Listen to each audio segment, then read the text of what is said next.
Quadratic equation chapter लेकर आया हूँ। इसमें मैं कुछ क्वेश्चन को सॉल्व करूंगा।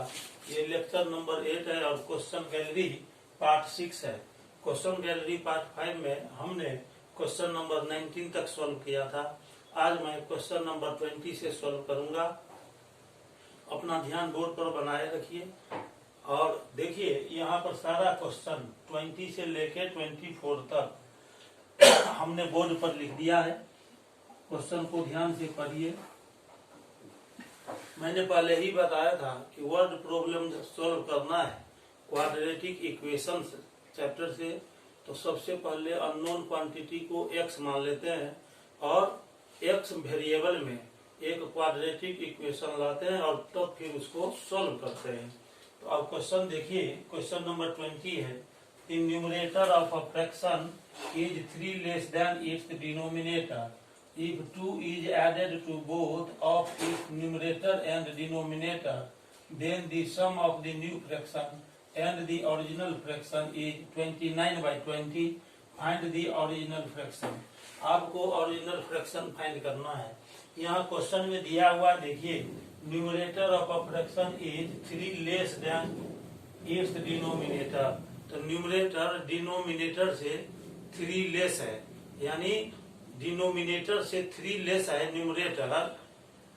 तो इसका मतलब ये हुआ कि जिससे लेस हो या जिससे मोर हो, दोनों ही केस में यहाँ पर न्यूमरेटर डिनोमिनेटर से 3 लेस है। ध्यान से सुनिए। तो डिनोमिनेटर से 3 लेस है न्यूमरेटर, तो जनरली हम क्या करते हैं, जिससे लेस होता है उसको x मानते हैं। तो डिनोमिनेटर से 3 लेस है न्यूमरेटर, तो डिनोमिनेटर को x मान लेंगे। तो आइए अब क्वेश्चन नंबर 20 को सॉल्व करते हैं। Solution of question number 20। Let the denominator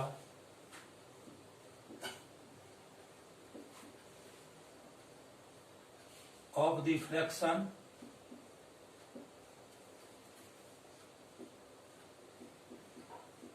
is equal to x मान लेते हैं। डिनोमिनेटर को हमने x मान लिया है। क्वेश्चन में कह रहा है कि न्यूमरेटर डिनोमिनेटर से 3 कम है, तो न्यूमरेटर यदि हम निकालेंगे तो वो हो जाएगा x minus 3। According to question, numerator of the fraction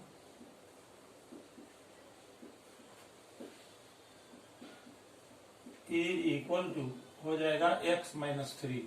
तो इस तरह हमने डिनोमिनेटर को x मान लिया, तो क्वेश्चन के अनुसार न्यूमरेटर हो गया x माइनस 3।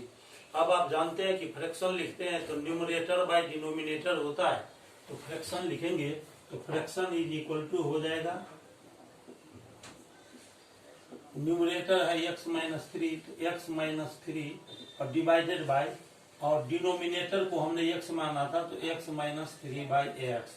अगेन जो दूसरा कंडीशन दिया हुआ है उस कंडीशन को आप गौर से पढ़िए। यहाँ पर दिया हुआ है, if 2 is added to both its numerator and denominator, then the sum of the new fraction and the original fraction is 29 by 20। यानी फ्रैक्शन के न्यूमरेटर और डिनोमिनेटर में 2 ऐड करने पर आपको नया फ्रैक्शन मिलेगा। उस नए फ्रैक्शन का और ये जो ओरिजिनल फ्रैक्शन है, इस दोनों का सम 29 by 20 है। यानी दोनों फ्रैक्शन को, न्यू फ्रैक्शन जो हमें मिलेगा उसको और जो ओरिजिनल फ्रैक्शन है उस दोनों को याद करने पर 29 by 20 आता है। अब देखिए ये न्यू फ्रैक्शन कितना हो जाएगा, new fraction is equal to हो जाएगा, ये x माइनस 3 है, तो x माइनस 3 में +2 कर देंगे और डिनोमिनेटर है ये x, तो इसमें भी +2 कर देंगे, तो -3 + 2 तो हो जाएगा x minus 1 by x + 2।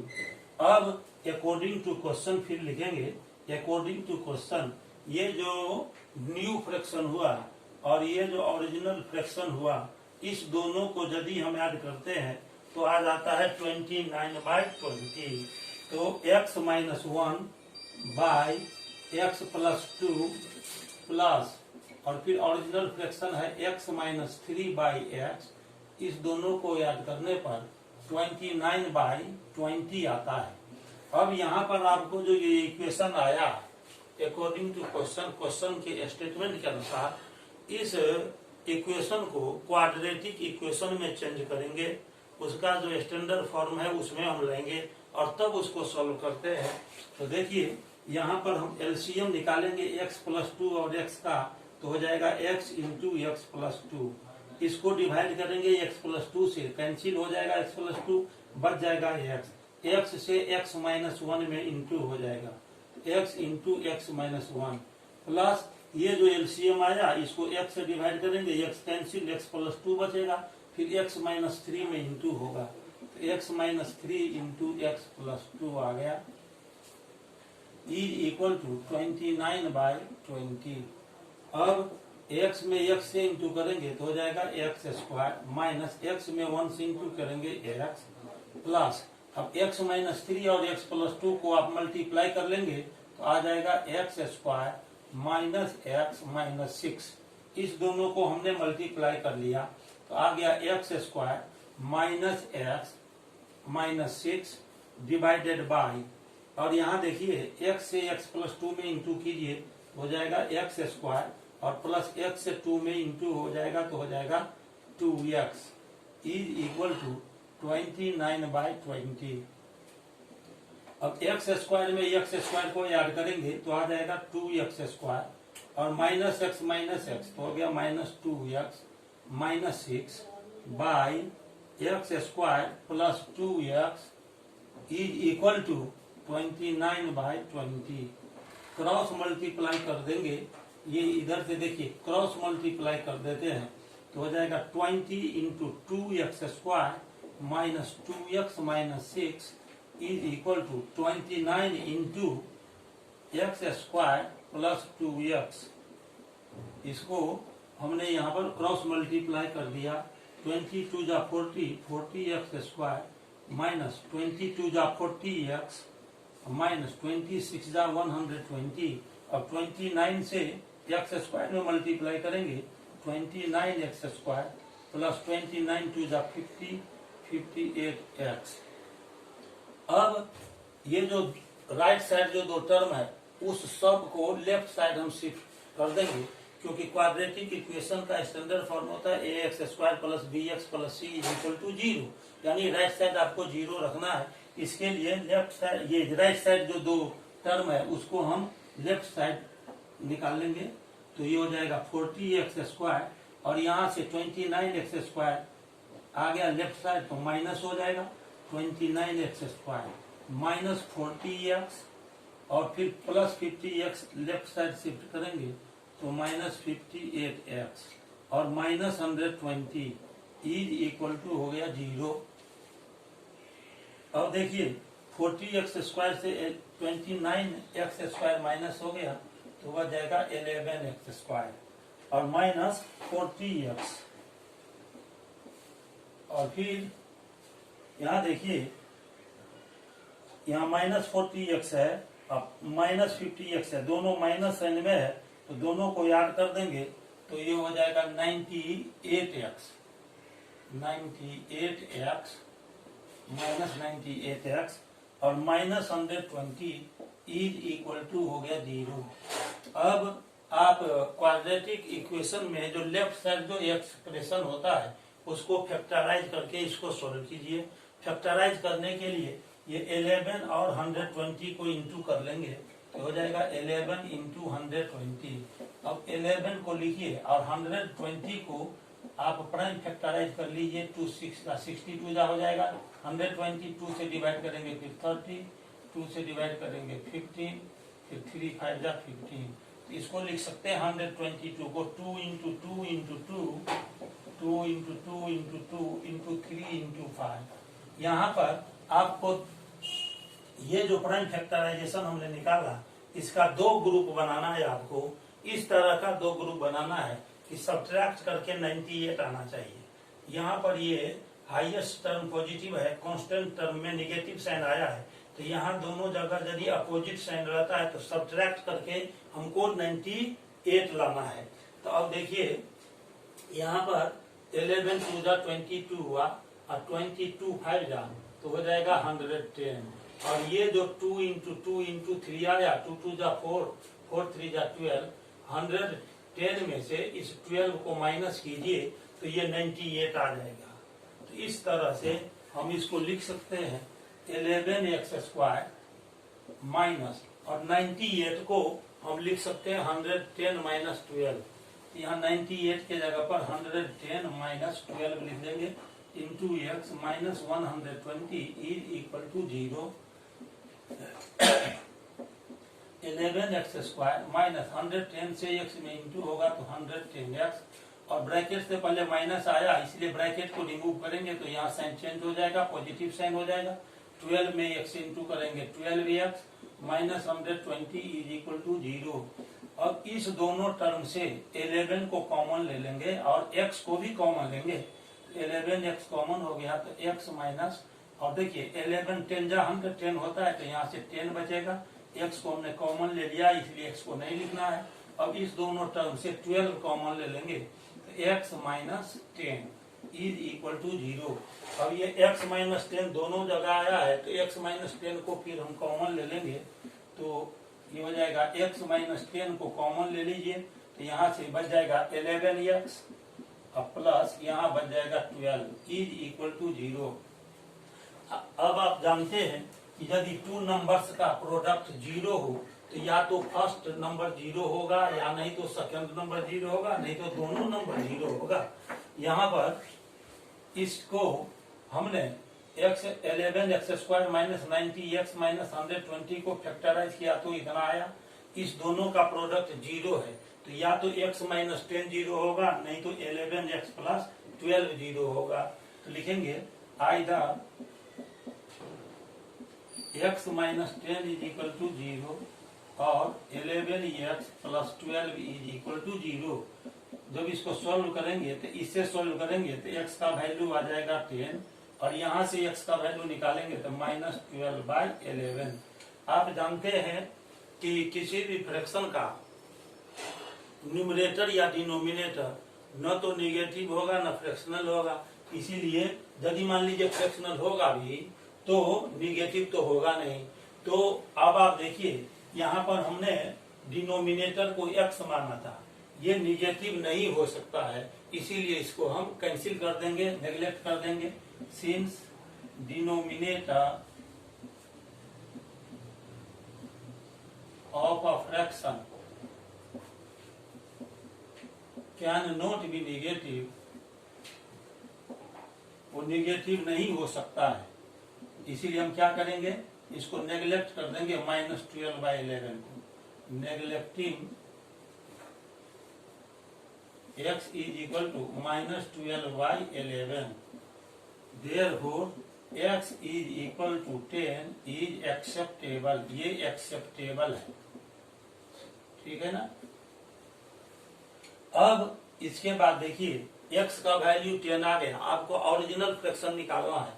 Original fraction यहाँ पर है x minus 3/x, original fraction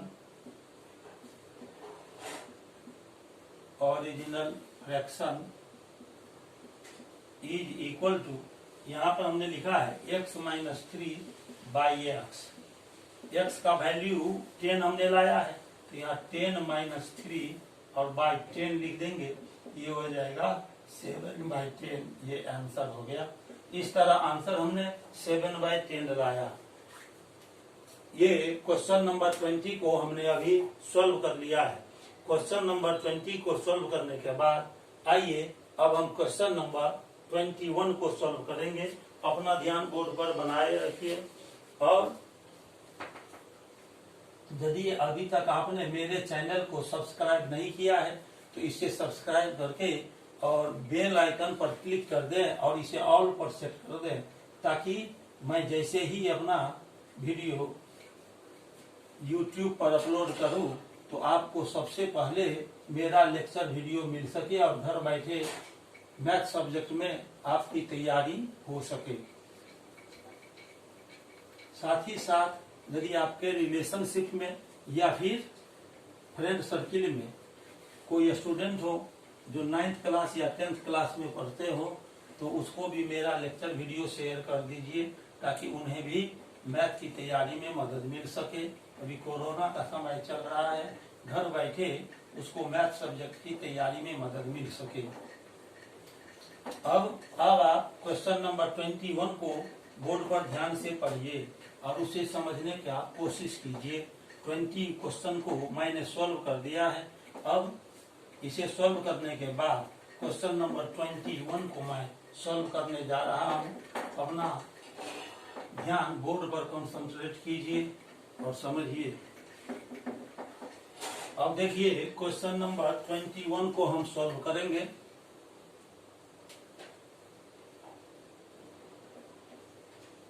question number में दिया हुआ है, देखिए a motor boat whose speed in still water is 24 kilometre per hour. एक मोटर बोट है जिसका स्टिल वाटर में, स्टिल वाटर मीन्स हुआ शांत पानी में, STILL स्टिल मतलब होता है शांत, शांत पानी में मोटर बोट का स्पीड है 24 किलोमीटर पर आवर। यानी बोट का अपना स्पीड है 24 kilometre per our.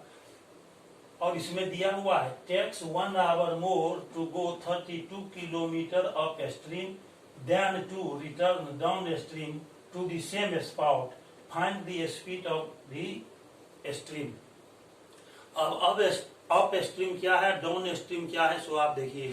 Up stream हुआ कि यदि पानी का करंट जिस दिशा में बह रहा है उसके अपोजिट डायरेक्शन में यदि बोट आता है तो उसको बोलते हैं अप स्ट्रीम। और जिधर पानी के करंट का डायरेक्शन है उसी डायरेक्शन में बोट लेकर के यदि हम जाते हैं तो उसको बोलते हैं डाउन स्ट्रीम।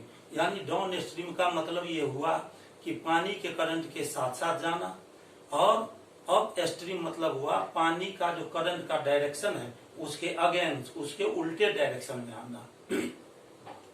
अब देखिए यदि कोई बोट अप स्ट्रीम जा रहा है, किसी स्थान से चलना शुरू किया, अप स्ट्रीम में जा रहा है और फिर यदि वो रिटर्न होके उसी स्पॉट पर आएगा तो ये बहुत ही स्पष्ट है कि यदि पहले बार में वो अप स्ट्रीम में जा रहा है तो दूसरे बार में वो डाउन स्ट्रीम में आएगा। ठीक है, तो अप स्ट्रीम में बोट को 32 किलोमीटर जाने में जो टाइम लगता है वह टाइम 1 आवर ज्यादा है। किससे ज्यादा है, जब वो सेम स्पॉट पर डाउन स्ट्रीम में रिटर्न होता है उसमें जो टाइम लगता है उस टाइम से 1 आवर ज्यादा है। अप स्ट्रीम में यदि वो 32 किलोमीटर जाता है तो अब हम मान लेंगे, यहाँ पर आप देखिए find the speed of the stream. Stream का स्पीड निकालना है। मैंने पहले ही आपको कहा है कि जो अननोन क्वांटिटी है उसको x मान लेते हैं। तो यहाँ पर स्ट्रीम का स्पीड निकालना है, उसको x किलोमीटर पर आवर मान लेंगे। Let the speed of the boat,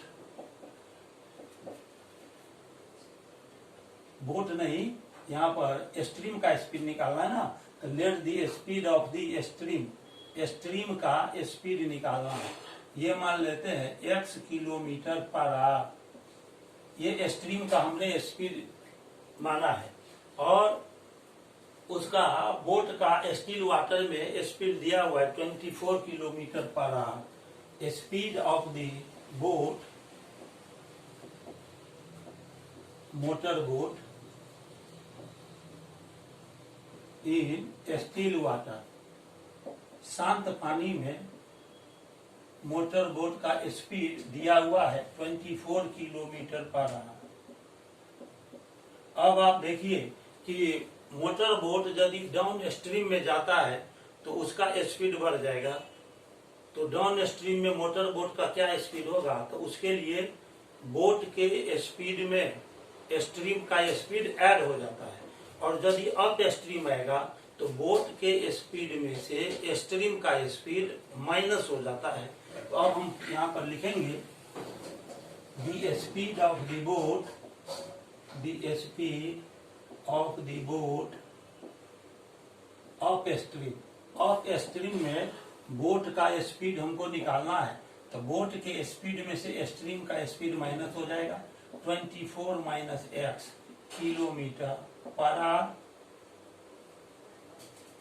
और the speed of the boat downstream, downstream का मतलब हुआ पानी के करंट के साथ साथ जब जाएगा बोट तो उसका स्पीड निकालेंगे कैसे, तो बोट के स्पीड में स्ट्रीम का स्पीड ऐड हो जाता है। ये हो गया 24 plus x kilometre per our. अब यहाँ पर आप देखिए, आप जानते हैं कि डिस्टेंस कवर करने में किसी भी ऑब्जेक्ट को कितना टाइम लगता है, तो टाइम के लिए आप फार्मूला जानते हैं, डिस्टेंस बाय स्पीड होता है। तो मोटर बोट 32 किलोमीटर जाता है अप स्ट्रीम में, तो अप स्ट्रीम में डिस्टेंस हो गया 32 किलोमीटर। तो अप स्ट्रीम में बोट जाएगा तो उसमें आप देखिए डिस्टेंस 32 किलोमीटर है, उसको स्पीड से डिवाइड करना पड़ेगा। स्पीड अप स्ट्रीम का है 24 माइनस एक्स। तो यहाँ पर लिखेंगे नाउ अकॉर्डिंग टू क्वेश्चन, यहाँ पर देखिए अप स्ट्रीम में 32 किलोमीटर जा रहा है बोट, तो डिस्टेंस हो गया 32, अब बाई स्पीड से डिवाइड करेंगे तो 24 माइनस एक्स है अप स्ट्रीम में स्पीड। ये टाइम निकला आपको 32 किलोमीटर जो बोट गया अप स्ट्रीम में उसका टाइम होगा। अब वह फिर उसी स्पॉट पर वापस आता है तो वो डाउन स्ट्रीम में आएगा। डिस्टेंस दोनों केस में सेम होगा, क्योंकि जहां से चलकर जहां तक गया था अप स्ट्रीम में, फिर वहां से वो रिटर्न होकर सेम स्पॉट पर आता है, तो डिस्टेंस तो 32 ही किलोमीटर रहेगा ना। अब यहाँ पर टाइम निकालिए, 32 किलोमीटर जो डाउन स्ट्रीम में वापस आया तो उसमें टाइम हो जाएगा, डिस्टेंस हो गया 32 और डाउन स्ट्रीम में स्पीड है 24 प्लस एक्स। अब क्वेश्चन में क्या करना है, ये जो अप स्ट्रीम का टाइम है वो डाउन स्ट्रीम के टाइम से 1 आवर ज्यादा है।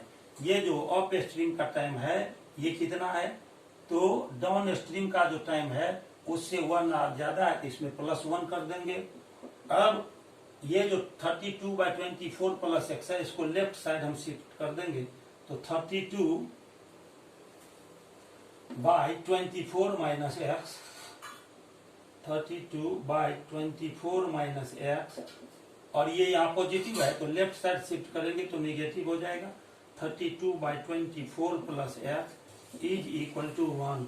अब इस दोनों टर्म से 32 को कॉमन ले लेंगे तो यहाँ बजाएगा 1 by 24 minus x minus 1 by 24 plus x is equal to 1।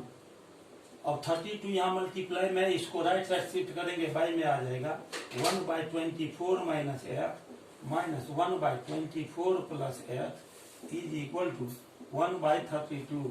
यहाँ से एलसीएम निकाल लीजिए, तो इस दोनों को हम मल्टीप्लाई कर देंगे 24 minus x into 24 plus x. इस एलसीएम को हम डिवाइड करते हैं 24 माइनस एक्स से, तो 24 प्लस एक्स बचेगा, इसको 1 में इंटू होगा तो यहाँ हो जाएगा 24 प्लस एक्स, और उसके बाद यहाँ 24 प्लस एक्स लिखेंगे और माइनस, फिर देखिए 24 प्लस एक्स से इसको डिवाइड करेंगे तो 24 प्लस एक्स कैंसिल, बचेगा 24 माइनस एक्स, 1 में इंटू करेंगे तो यहाँ 24 माइनस एक्स लिखेंगे इज इक्वल टू 1 बाई 32। अब न्यूमरेटर से ब्रैकेट दोनों टर्म से हटाएंगे तो 24 प्लस एक्स माइनस 24, ब्रैकेट से पहले माइनस है इसीलिए साइन चेंज हो जाएगा, प्लस एक्स। और यहाँ पर देखिए इस दोनों को आप मल्टीप्लाई कर सकते हैं, फॉर्मूला की सहायता से भी बना सकते हैं। 24 को a मान लेंगे, x को b मान लेंगे, तो a minus B into A plus B, ये हो जाएगा a square minus B square, आप जानते हैं। तो यहाँ से 24 का स्क्वायर निकालेंगे तो हो जाएगा 576, और माइनस फिर b के जगह पर x है तो ये हो गया x square is equal to 1 by 32। अब x में x को याद करेंगे तो हो जाएगा 2x, और यहाँ माइनस 24 और प्लस 24 कैंसिल हो गया, by 576 minus x square is equal to 1 by 32। अब हम आगे चलते हैं। अब देखिए यहाँ पर क्रॉस मल्टीप्लाई करेंगे तो 2x में 34 से इंटू करेंगे तो हो जाएगा 64x, ये हो गया 64x, और 576 माइनस एक्स स्क्वायर में 1 से मल्टीप्लाई करेंगे तो आ जाएगा 576 माइनस एक्स स्क्वायर अब इसको क्वाड्रेटिक इक्वेशन में चेंज करेंगे, माइनस एक्स स्क्वायर को लेफ्ट साइड लाएंगे पॉजिटिव हो जाएगा, और यहाँ पर ये लेफ्ट साइड में ही है 64x, तो प्लस 64x, और 576 को लेफ्ट साइड लाएंगे माइनस 576 इज इक्वल टू 0। अब यहाँ देखिए एक्स स्क्वायर का कोएफिशिएंट 1 है, और यहाँ पर 576, 1 और 576 को मल्टीप्लाई कीजिए तो 576 ही रहेगा। अब इस 576 को हम प्राइम फैक्टराइज कर रहे हैं, 2 से डिवाइड करेंगे, 2 2 जा 4, 1 बच गया 17, 2 8 जा 16, फिर 2 8 जा 16, फिर 2 से फिर डिवाइड करेंगे 144 आ जाएगा, फिर 2 से 72, 2 से डिवाइड करेंगे 36, फिर 2 से डिवाइड करेंगे 18, फिर 2 से 2 9 जा 18, और 3 3 जा 9। तो यहाँ पर दो ग्रुप आपको बनाना है, दो ग्रुप इस तरह बनाइए। यहाँ देखिए हाईएस्ट पावर टर्म पॉजिटिव है और कांस्टेंट टर्म के पहले माइनस साइन आया है, तो इसीलिए सब्ट्रैक्ट करेंगे, दो ग्रुप जो बनाएंगे उसका हम सब्ट्रैक्शन करेंगे ताकि यहाँ 64 आ जाए। तो देखिए यहाँ पर 3 3 जा 9, 9 2 जा 18, 18 2 जा 36, 36 2 जा इस तीन ये 1 2 3 4 5 जो ये नंबर है इसको मल्टीप्लाई कर लिए, 3 3 जा 9, 2 जा 18, 2 जा 36, 2 जा 72, और ये जो 2 2 जा 4, 2 जा 8 है इसको यदि माइनस कर देते हैं तो 64 आ जाएगा। 72 में से 8 माइनस करेंगे, यहाँ 64 आ जाएगा, तो 64 के जगह पर 72 माइनस 8 लिख देंगे, तो एक्स स्क्वायर प्लस यहाँ 72 माइनस 8 इंटू एक्स लिख देंगे, 72 में से 8 माइनस होगा 64 बचेगा, और यहाँ है माइनस 576 इज इक्वल टू 0। तो ये जो क्वाड्रेटिक इक्वेशन दिया हुआ था उसमें जो लेफ्ट साइड एक्सप्रेशन था जो कि क्वाड्रेटिक पोलिनोमियल है, ये इसको हम अब फैक्टराइज करने जा रहे हैं। अब यहाँ से हम लिख सकते हैं एक्स स्क्वायर प्लस 72 को x से इंटू होगा 72x, माइनस 8 में x से इंटू होगा 8x, minus 576 is equal to 0। इस दोनों से x को हम कॉमन ले लेंगे तो यहाँ x बचेगा प्लस यहाँ 72 बच जाएगा। इस दोनों से 8 कॉमन ले लीजिए तो यहाँ x बचेगा, और यहाँ पर कॉमन लेने से पहले माइनस साइन आया, ब्रैकेट ले रहे हैं इसीलिए साइन चेंज हो जाएगा, यहाँ प्लस हो जाएगा, और 8 से 576 को डिवाइड कीजिए 72 आ जाएगा इज इक्वल टू 0। अब x प्लस 72 दोनों टर्म में फैक्टर के रूप में मौजूद है, इसीलिए x प्लस 72 को हम कॉमन ले लेंगे, तो x प्लस 72 को कॉमन ले लेंगे तो यहाँ से बचेगा x और माइनस यहाँ से 8 बच जाएगा इज इक्वल टू 0। दोनों का प्रोडक्ट 0 है, या तो फर्स्ट फैक्टर 0 होगा नहीं तो सेकंड फैक्टर 0 होगा, तो लिखेंगे either x plus 72 is equal to 0 और x minus 8 is equal to 0। तो x का वैल्यू आ जाएगा यहाँ से माइनस 72, और यहाँ से x का वैल्यू निकालेंगे तो 8 आ जाएगा। देखिए ये x निगेटिव है, आप जानते हैं कि स्पीड कभी निगेटिव नहीं होता है, तो इसीलिए माइनस 72 जो आया उसको नेग्लेक्ट कर लेंगे, लिखेंगे since speed can not be negative, can not be negative, negative नहीं हो सकता है, therefore neglecting x is equal to minus 72, minus 72 को हमने नेग्लेक्ट कर दिया तो 8 आया ना बचा, तो x is equal to 8 is acceptable, ये एक्सेप्टेबल वैल्यू है x का, तो x का वैल्यू 8 आया। यहाँ हमने speed of the stream x kilometre per hour माना था, the speed of the stream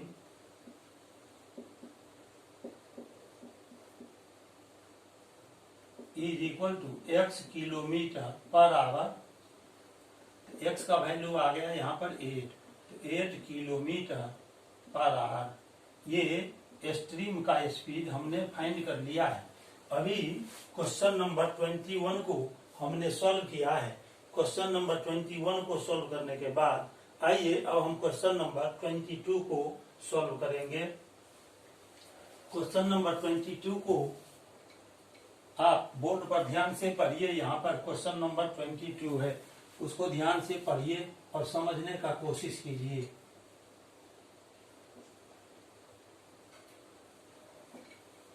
तब तक हम इसको इरेज कर रहे हैं, तब आप क्वेश्चन नंबर 22 को राइट साइड पढ़िए और पढ़कर समझने का कोशिश करते रहें।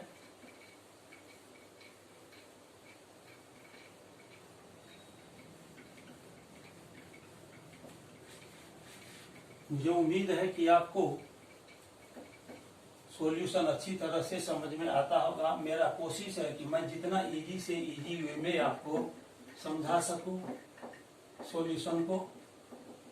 बस आवश्यकता है कि आप अपना ध्यान बोर्ड पर कॉन्सेंट्रेट करके रखिए और मेरे बात को ध्यान से सुनिए, और जो मैं बोर्ड पर लिख रहा हूं उसको गौर से आप देखते रहिए।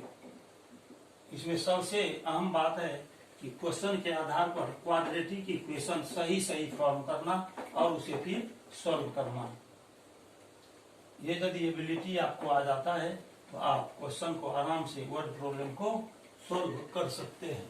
अब देखिए क्वेश्चन नंबर 22 है, the hypotenuse of a right angled triangle is 6 cm more than twice the shortest side। कोई राइट एंगल ट्रायंगल है, उसका जो हाइपोटेन्यूज है वो हाइपोटेन्यूज राइट एंगल ट्रायंगल का जो सबसे शॉर्टेस्ट साइड है उससे 6 सेंटीमीटर ज्यादा है ना। किसके 6 सेंटीमीटर से ज्यादा? शॉर्टेस्ट साइड के ट्वाइस से। शॉर्टेस्ट साइड जो राइट एंगल ट्रायंगल है उसके ट्वाइस से 6 सेंटीमीटर ज्यादा है हाइपोटेन्यूज उसका। और थर्ड साइड जो है वह 2 सेंटीमीटर लेस देन दी हाइपोटेन्यूज है। हाइपोटेन्यूज से 2 सेंटीमीटर लेस है कौन? Third side. Find the sides of the triangle. यहाँ पर देखिए, ये हमने अभी राइट एंगल ट्रायंगल बनाया है। ये मान लीजिए राइट एंगल ट्रायंगल है। इस राइट एंगल ट्रायंगल का एक एंगल 90 डिग्री होगा। यहाँ पर ये हाइपोटेन्यूज हो गया।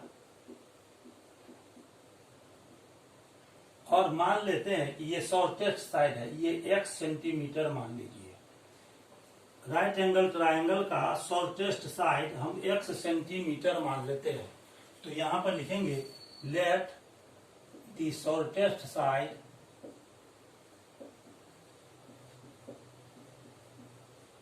of the right angled triangle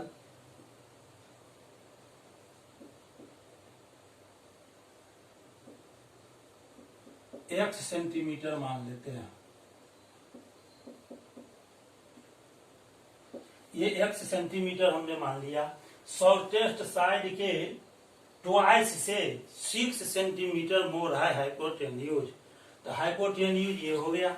ये जो हाइपोटेन्यूज हुआ ये शॉर्टेस्ट साइड 1 सेंटीमीटर माना हमने, इसके ट्वाइस से 6 सेंटीमीटर मोर है हाइपोटेन्यूज। x का ट्वाइस लेंगे तो ये हो जाएगा 2x, और उससे फिर 6 सेंटीमीटर मोर लिखा हुआ है तो यहाँ 2x में फिर 6 हम ऐड कर देंगे। 2x प्लस 6 सेंटीमीटर हो जाएगा hypotenuse. According to question hypotenuse is equal to हो जाएगा 2x plus 6 centimetre. Third side बच गया। ये देखिए ये थर्ड साइड बचा। ये जो थर्ड साइड है ना वो थर्ड साइड हाइपोटेन्यूज से 2 सेंटीमीटर कम है, लेस है। तो हाइपोटेन्यूज हमने 2x प्लस 6 निकाला है तो ये हो जाएगा 2x प्लस 4। इसमें हम क्या करेंगे? 2 सेंटीमीटर कम कर देंगे। Now the third side of the right angled triangle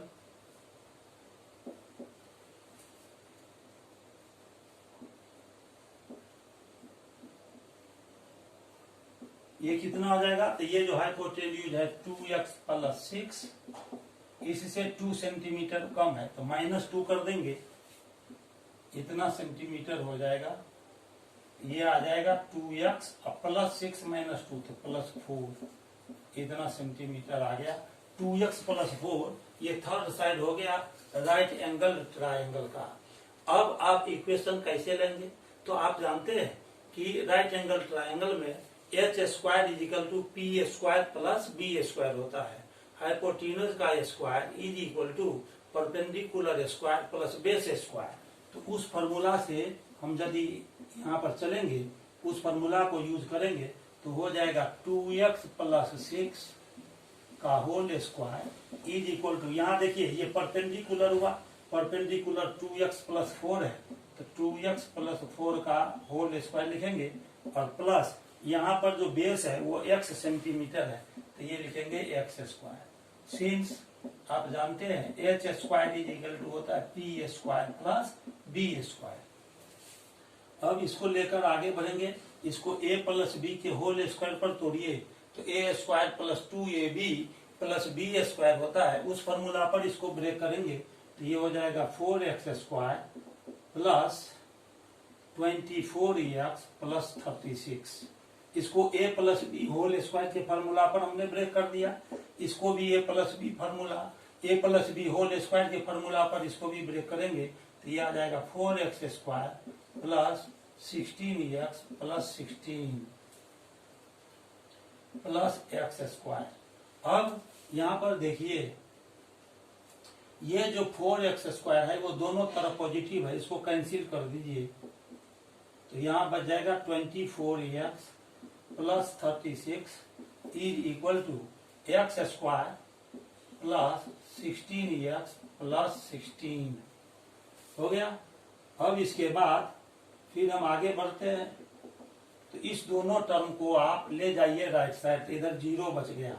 यहाँ पर x² है और +16x है, इस 24x को हम राइट साइड शिफ्ट करेंगे, यहाँ प्लस साइन है तो ये इधर आएगा तो हो जाएगा -24x + 16 और ये +36 है, राइट साइड ले जाएंगे तो -36।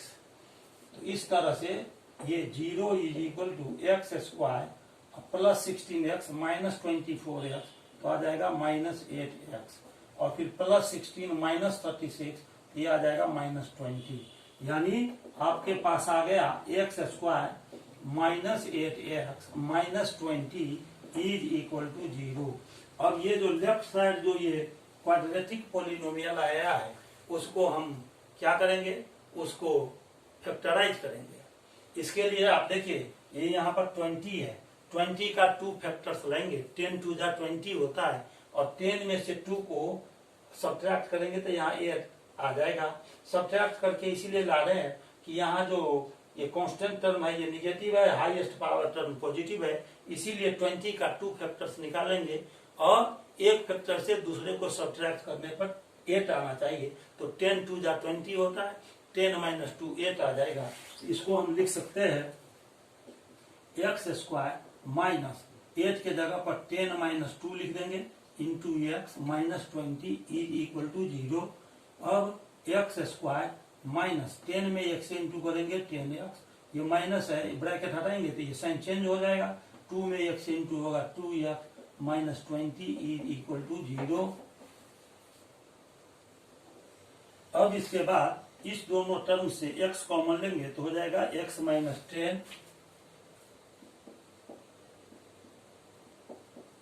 यहाँ पर हमने x को कॉमन ले लिया है इस दोनों टर्म से और फिर यहाँ प्लस है और यहाँ से देखिए 2 कॉमन ले लेंगे दोनों टर्म से, यहाँ पर 2 कॉमन लेंगे ये जो लास्ट 2 टर्म है उससे, तो 2 कॉमन ले लेंगे तो हो जाएगा x -10 = 0।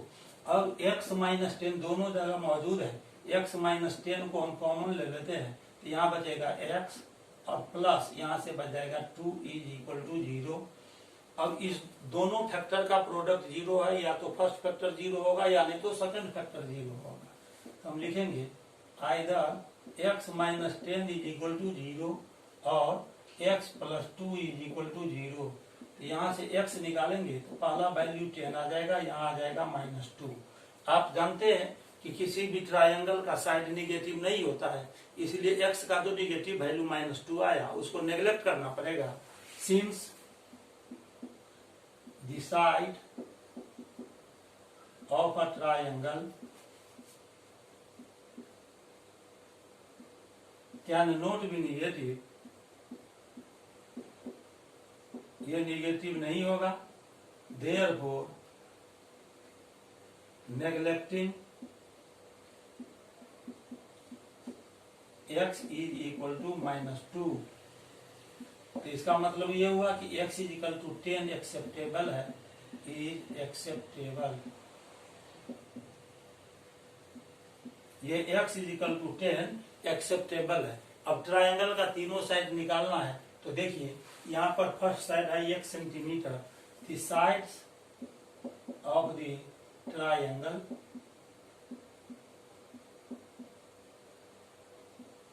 आर, क्या क्या है यहाँ 1 सेंटीमीटर। दूसरा साइड यहाँ देखिए 2x + 4 सेंटीमीटर। और जो सबसे बड़ा साइड है ये हाइपोटेन्यूज, ये है 2x + 6 सेंटीमीटर। यहाँ पर x का वैल्यू रख देंगे, दैट इज x आया कितना, यहाँ x का वैल्यू यहाँ देखिए 10 आया है, तो यहाँ 10 रख देंगे, 10 cm। और यहाँ 2 × 10 + 4 cm। सब में तीनों में x का वैल्यू रख रहे हैं हम 10, तो 2 × 10 + 6 सेंटीमीटर, दैट इज 10 सेंटीमीटर। और यहाँ देखिए 10 × 20 + 4 24 cm, और 10 × 20 + 6 26 सेंटीमीटर। ये आंसर हो गया। ट्रायंगल का तीनों साइड हमने अभी फाइंड कर लिया है। क्वेश्चन नंबर 22 को सॉल्व करने के बाद अब क्वेश्चन नंबर 23 को हम सॉल्व करेंगे। आइए देखिए क्वेश्चन नंबर 23 को हम सॉल्व करते हैं। अब हम चलेंगे क्वेश्चन 23। क्वेश्चन 23 को अब सॉल्व करने वाले हैं। जैसा कि मैं बार बार कर रहा हूं, अपना ध्यान बोर्ड पर आप बनाए रखें। तब तक आप क्वेश्चन नंबर 23 को, जो कि राइट साइड बोर्ड पर लिखा हुआ है, उसको पढ़कर समझने का कोशिश कीजिए।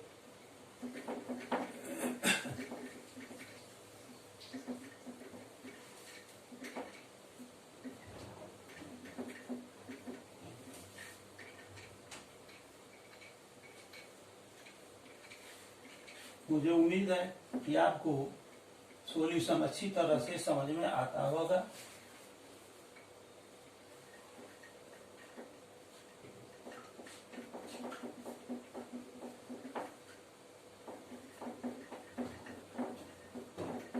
मेरा मेन उद्देश्य आप तक एजुकेशन को पहुंचाना है और इसे आपको वायरल करना है, ताकि लॉकडाउन की स्थिति में हर कोई को मैथ सब्जेक्ट की तैयारी में मदद मिल सके। इससे पहले वाला जो चैप्टर्स हैं क्लास 10 में, उसका वीडियो मैंने ऑलरेडी अपने YouTube चैनल पर बेसिक कंसेप्ट के साथ और क्वेश्चन गैलरी के साथ अपलोड कर दिया है। आप प्ले लिस्ट में जाकर उसे सर्च करेंगे तो हर चैप्टर का बेसिक कंसेप्ट और जो इम्पोर्टेंट क्वेश्चन है उसको क्वेश्चन गैलरी में आपका सॉल्यूशन मिल जाएगा। आइए अब देखिए क्वेश्चन नंबर 23। इसमें दिया हुआ है क्वेश्चन नंबर 23 में, a 2 digit number is such that the product of its digit is 14। If 45 is added to the number, the digits interchange their places. 2 digit का कोई नंबर है, उस दोनों का डिजिट का प्रोडक्ट 14 है। 2 डिजिट का कोई नंबर है, तो 2 डिजिट के नंबर में वंस डिजिट होता है, वंस मतलब यूनिट डिजिट, और टेंस डिजिट, दोनों को मल्टीप्लाई करने पर 14 आता है। और यदि 45 उस 2 डिजिट नंबर में हम ऐड कर देते हैं तो उसका जो डिजिट्स है वो अपना जगह अदला बदली कर लेता है, यानी नंबर उलट जाता है। तो आपको पता करना है कि वो 2 डिजिट नंबर क्या है। तो आइए मान लेते हैं, let the 10th digit tens digit को हम x मान लेंगे। 2 डिजिट नंबर का जो टेंस डिजिट है उसको x मान लेंगे। Let the tens digit of the 2 digit number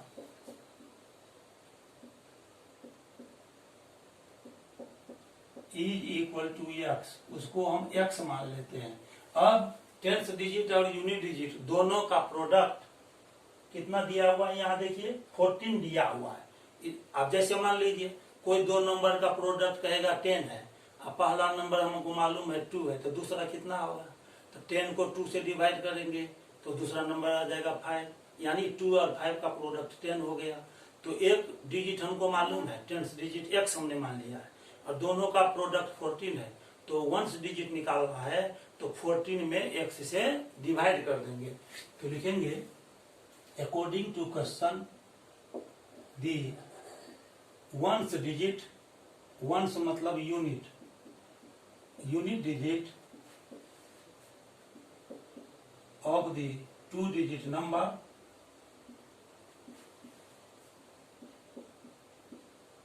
तो 14 को x से डिवाइड कर देंगे, ये हो जाएगा 14/x।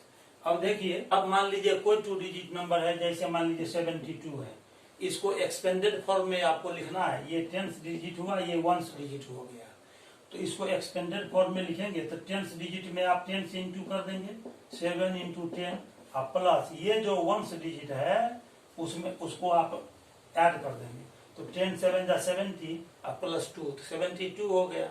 यहाँ पर देखिए ये जो टेंस डिजिट है और वंस डिजिट है, तो टेंस डिजिट को हमने x माना है और वंस डिजिट है 14/x। तो यदि नंबर आपको फाइंड करना है 2 डिजिट नंबर, तो क्या करेंगे, टेंस डिजिट में 10 से इंटू कर देंगे तो 10 × x और प्लस वंस डिजिट कितना है 14/x, ये हो जाएगा आपका 2 digit number.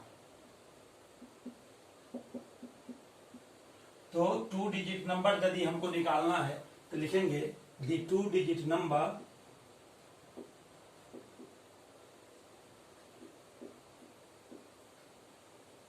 Is equal to, हम x में 10 से इंटू कर देंगे, ये हो जाएगा 10x और प्लस वंस डिजिट जो 14/x आया है उसको हम ऐड कर देते हैं, प्लस 14/x। यहाँ से एलसीएम हो जाएगा x से 10x में इंटू हो जाएगा तो हो जाएगा 10x² और प्लस x को x से डिवाइड करेंगे तो 1 आएगा, उस 1 से 14 में इंटू करेंगे तो 14, तो 10x² प्लस 14/x, ये 2 डिजिट नंबर हमने अभी फाइंड कर लिया है।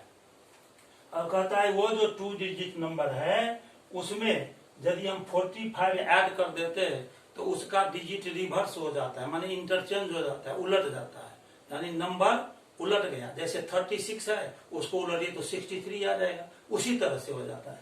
तो ये 2 डिजिट नंबर है अकॉर्डिंग टू क्वेश्चन, ये जो 2 डिजिट नंबर है 10x² प्लस 14/x, इसमें यदि हम 45 ऐड करते हैं, यहाँ पर दिया हुआ है कि 45 ऐड करते हैं तो डिजिट उसका उलट जाता है। जैसे मान लीजिए यहाँ 72 है, इसको उल्टेंगे तो 2 आ जाएगा 10th प्लेस पर और 7 आ जाएगा 1st प्लेस पर। इसी तरह इसको जल्दी उलट देंगे तो यहाँ 10 और यहाँ 1 लिखिए, तो ये 14/x आ जाएगा 10 के जगह पर और ये x चला जाएगा यहाँ पर। तो इस केस में यदि हम 2 डिजिट नंबर निकालेंगे, 45 यदि ओरिजिनल नंबर में हमें ऐड कर दिए है तो उसका डिजिट चेंज हो जाता है, मतलब इंटरचेंज उलट जाता है। तब 10 के जगह पर 14/x आ जाएगा और 1 के जगह पर ये x आ जाएगा। तब जो हम 2 डिजिट नंबर निकालेंगे तो इसमें 10 से इंटू होगा, 10 × 14/x और प्लस 1 डिजिट कौन है x, ये हो जाएगा 2 डिजिट नंबर। ठीक है, तो ओरिजिनल नंबर में 45 ऐड कर दिए तो डिजिट उलट जाएगा, डिजिट इंटरचेंज हो जाएगा, एक्सचेंज कर लेगा अपना प्लेस। इसका मतलब कि उस केस में, यानी जब डिजिट उलट गया तो उस केस में 2 डिजिट नंबर क्या होगा, तो यहाँ पर हमने निकाला, इसमें 10 से इंटू किया तो ये हो जाएगा 10 × 14/x और प्लस x आ गया। यहाँ से आप एलसीएम निकालिए, x हो जाएगा, x कैंसिल, तो ये हो जाएगा 10x² प्लस 14 और प्लस 45 को x में इंटू हो जाएगा तो 45x इज इक्वल टू ये हो जाएगा 140 बाई एक्स और plus x 10x square plus 45x plus 14 divided by x is equal to, अब यहाँ पर देखिए एलसीएम हो जाएगा x में x से डिवाइड करेंगे 1 में 140 से इंटू होगा तो 140 प्लस एलसीएम x है, इससे x में इंटू हो जाएगा x स्क्वायर। x दोनों तरफ डिनोमिनेटर में है, ये कैंसिल हो जाएगा तो 10x square plus 45x plus 14 is equal to 140 plus x square. अब हम क्वाड्रेटिक इक्वेशन ले आएंगे वन वेरिएबल x में और फिर उसको सॉल्व करेंगे। तो आइए अब हम क्वाड्रेटिक इक्वेशन लाने जा रहे हैं और फिर उसको सॉल्व करेंगे।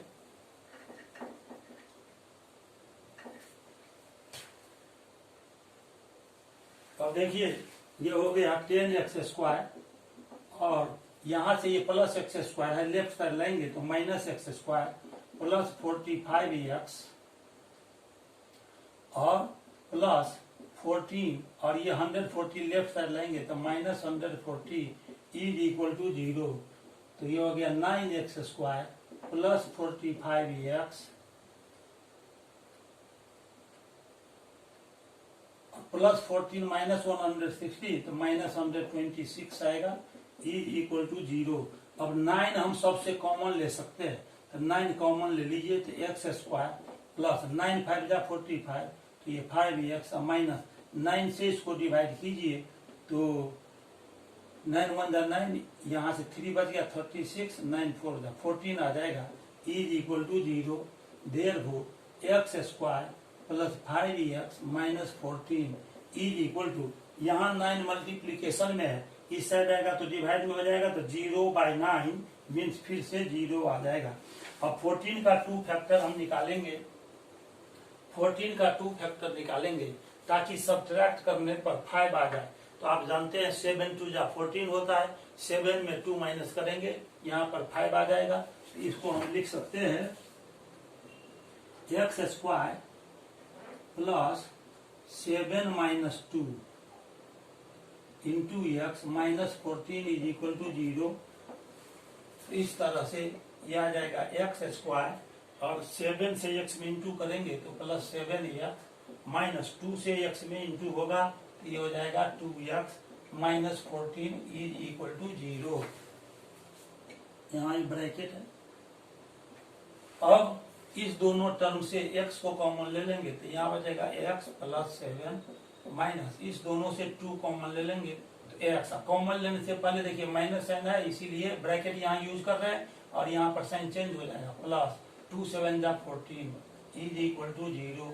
अब x प्लस 7 को दोनों जगह से हम कॉमन ले लेंगे तो यहाँ आ जाएगा x और माइनस 2 इज इक्वल टू 0। तो लिख सकते हैं either x plus 7 is equal to 0 और x minus 2 is equal to 0। x plus 7 is equal to 0 लेंगे तो x का वैल्यू आ जाएगा -7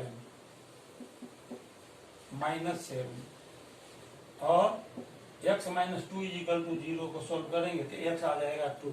आप जानते हैं कि कोई भी 2 डिजिट नंबर का कोई डिजिट निगेटिव नहीं हो सकता है, इसीलिए -7 को नेग्लेक्ट कर देंगे। Since the digit of a number can not be negative, वो नेगेटिव नहीं हो सकता है, therefore neglecting x is equal to -7 को नेग्लेक्ट कर देंगे तो 2 बच गया, x is equal to 2 is acceptable, ये एक्सेप्टेबल है। अब आपको 2 डिजिट नंबर निकालना है। देखिए 2 डिजिट नंबर हमने कितना निकाला है, यहाँ देखिए 10x square plus 14/x, the 2 digit number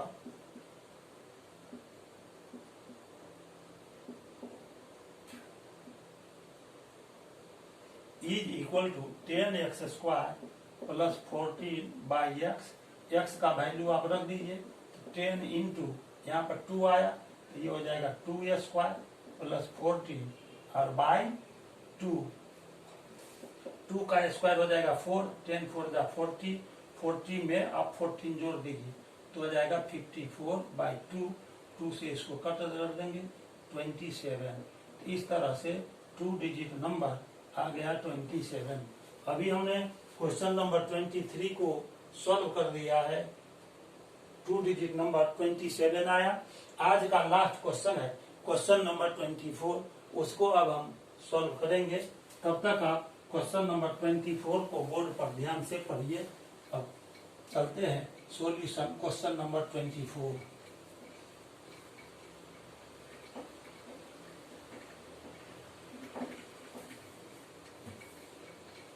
आप बेहतर ऑडियो के लिए अपने ईयरफोन का इस्तेमाल करेंगे तो और अच्छी तरह से आपको ऑडियो मिलेगा। वीडियो तो आप देख ही रहे हैं बोर्ड पर।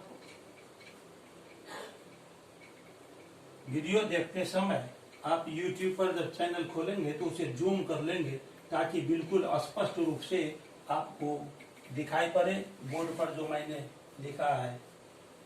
इसीलिए वीडियो को देखने से पहले आप बेहतर ढंग से इसको समझने के लिए और बोर्ड पर लिए लिखे हुए स्टेटमेंट को देखने के लिए इसे जूम कर लें और जूम करने के बाद ईयरफोन का इस्तेमाल करें तो और अच्छी ढंग से आपको सारी बात समझ में आ जाएगी। अब देखिए लास्ट क्वेश्चन आज का है क्वेश्चन नंबर 24, इसको हम अब सॉल्व करने जा रहे हैं। क्वेश्चन नंबर 24 है a dealer sells an article for 75 rupees. एक डीलर है जो किसी सामान को 75 रुपीज में सेल करता है and gains as much as percent as the cost price of the article.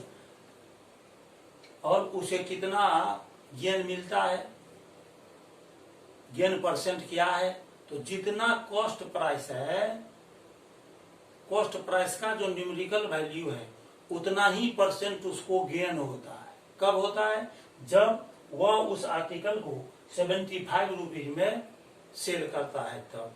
तो पता करना है आपको कि कॉस्ट प्राइस आर्टिकल का क्या है। अब देखिए यहाँ पर मान लेते हैं the cost price of the article is equal to x rupees मान लेते हैं अकॉर्डिंग टू क्वेश्चन। क्वेश्चन के अनुसार कह रहा है कि उसे जो गेन परसेंट होता है वो x% ही होगा। मान लीजिए कि 40 रुपया में 40 रुपीज में यदि वह उसको खरीदता है तो 40% होगा गेन। यदि 50 रुपीज में खरीदता है तो 50% गेन होगा। इस तरह से तो इसको हम मान लेते हैं कि कॉस्ट प्राइस आर्टिकल का x rupees, according to question gain percent कितना होता है, गेन परसेंट हो जाएगा x%। और SP ऑफ द आर्टिकल दिया हुआ है, सेलिंग प्राइस आर्टिकल का दिया हुआ है, सेलिंग प्राइस है आर्टिकल का 75 रुपीज। यहाँ पर देखिए ये 75 रुपीज दिया हुआ है तो ये हो गया रुपीज 75। अब जब गेन परसेंट मालूम हो और CP मालूम हो तो SP निकालने का फार्मूला जानते हैं। SP निकालने का फार्मूला होता है CP into 100 plus gain percent by 100। ये फार्मूला होता है SP का। तो SP के जगह पर उसका फार्मूला हम लिख दिए तो ये हो गया रुपीज 75। अब CP हमने माना है रुपीज x, यहाँ लिखेंगे rupees x into 100 plus gain percent कितना है x%, तो यहाँ x लिख देंगे। अब by 100 is equal to 75 rupees. Rupees दोनों तरफ से हम रिमूव कर देंगे, दोनों तरफ यूनिट सेम है, हटा सकते हैं। x इंटू ये हो गया 100 plus x by 100 is equal to 75। अब देखिए x से 100 में इंटू हो जाएगा तो 100x प्लस x में x से इंटू होगा x² bye 100 is equal to हो गया 75। अब क्रॉस मल्टीप्लाई कर देंगे, यहाँ तो बाय में 1 रहता है तो 1 से इसको इंटू करेंगे तो हो जाएगा 100x प्लस एक्स स्क्वायर, और 75 को 100 से इंटू कीजिए तो 7500, इसको हम पहले एक्स स्क्वायर को लिख लेंगे, एक्स स्क्वायर, और यहाँ 100 एक्स पॉजिटिव है, ये 7500 को लेफ्ट साइड लेंगे, 7500 इज इक्वल टू 0। यहाँ कांस्टेंट टर्म निगेटिव है और हाईएस्ट पावर टर्म पॉजिटिव है, इसीलिए ये जो 7500 है इसका 2 फैक्टर्स आप निकालिए ताकि उसको सब्ट्रैक्ट करने पर 100 आ जाए। तो इस 7500 को हम लिख सकते हैं 150 इंटू 50। 150 से 50 को माइनस करेंगे तो यहाँ पर देखिए ये 100 आ गया, तो इस 100 के जगह पर हम लिख सकते हैं 150 माइनस 50, तो ये 100 आ जाएगा into x minus 7500 is equal to 0। अब एक्स स्क्वायर प्लस 150 से एक्स में इंटू होगा 150 एक्स माइनस 50 में एक्स से इंटू होगा 50 x minus 7500 is equal to 0। अब इसके आगे का स्टेप हम अब चलेंगे। अब देखिए आगे का स्टेप चलते हैं, इस दोनों टर्म से x कॉमन ले लेंगे, तो x कॉमन ले लेते हैं, यहाँ पर इस दोनों से x कॉमन ले लेंगे तो हो जाएगा x इंटू एक्स प्लस 150, और थर्ड टर्म और फोर्थ टर्म से 50 हम कॉमन ले लेंगे, 50 कॉमन ले लेते हैं तो x, और यहाँ पर हो जाएगा प्लस 50 से 7500 को हम डिवाइड करेंगे तो आ जाएगा 150 इज इक्वल टू 0। अब x प्लस ये जो x प्लस 150 है दोनों जगह, इसको हम कॉमन ले लेते हैं, x प्लस 150 कॉमन ले लेंगे, यहाँ बचेगा x अब माइनस 50 इज इक्वल टू 0। तो either x plus 150 is equal to 0 और x minus 50 is equal to 0। दोनों फैक्टर का प्रोडक्ट 0 है, तो या तो फर्स्ट फैक्टर 0 होगा नहीं तो सेकंड फैक्टर 0 होगा। देयरफॉर यहाँ से x निकालेंगे तो हो जाएगा माइनस 150, और यहाँ से एक्सपेंड करेंगे तो 0, और ये इधर आएगा तो प्लस 50 यानी 50। ये निगेटिव वैल्यू है। आप जान सकते हैं कि सीपी किसी भी आर्टिकल का निगेटिव नहीं हो सकता है, since the CP of an article can not be negative, therefore neglecting x is equal to minus 150, hence x is equal to 50 है, ये एक्सेप्टेबल है, is acceptable। तो cost price of the article